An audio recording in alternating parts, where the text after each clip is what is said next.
Well, Coach, thank you for visiting with us. It's a rainy day outside, but it's a sunny day in here to be in here with you, and we appreciate that. It's a privilege and honor that we are sitting here today. I had that same privilege to sit with your father. It was one of the highlights to be able to sit and share with him what we were attempting to do here at Provision.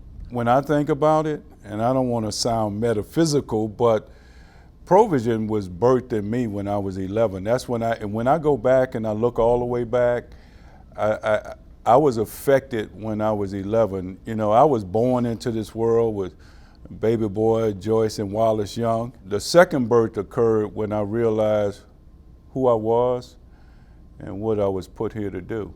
It hit home to me on Soldier Field, the infamous Fog Bowl. Really? I participated in that game. And at the end of the game, normally it doesn't affect you because you have adrenaline flowing through.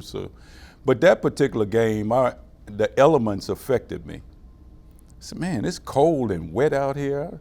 And I had a notion, and I didn't tell anyone, but I said, I don't think I'll be doing this anymore. I don't like doing this.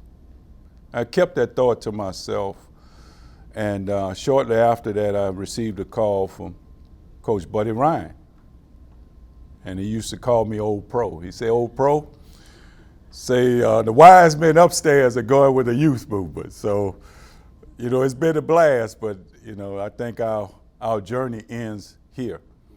And I said, I appreciate that, Coach. I really honor you for calling me, letting me know, and made up my mind that was it. Well, some people who knew me, in my mind it was it. It was finished. But some friends of mine and former coaches said, it's not over. It's not over yet. And so I had a few tryouts, and I never forget the great late Bill Walsh. Went out for a tryout, and I knew I wasn't what I was in the past.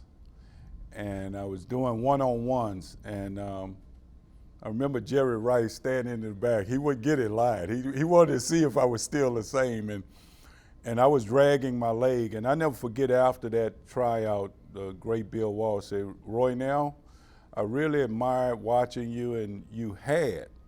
When he said had past it exploded in my head. It's like, you had a great career.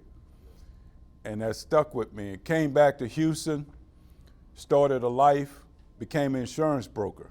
I had to continue to put food on the table, and I was making some progress in that business, and kind of lukewarm, still wasn't fully committed, knew if I liked it, but I was doing that, and that was going to be the new way for me to be able to channel my energy.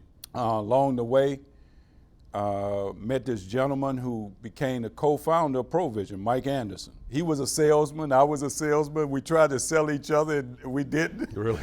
But we decided, and we found out that we had a similar concern, and that concern was a concern for young men in this city, in particular, African-American young men.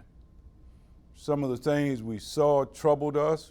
We both originally came from those environments and wanted to see if we could be of service to connect with kids and see if what was actually going on and how could we be of service. And so we drove in this community and communities like this all over Houston, and decided that, man, there's some troubling things that's happening in the city, and didn't feel like it was anyone on the guard post, and decided that, you know what, we're not going to complain, we're not going to point fingers, but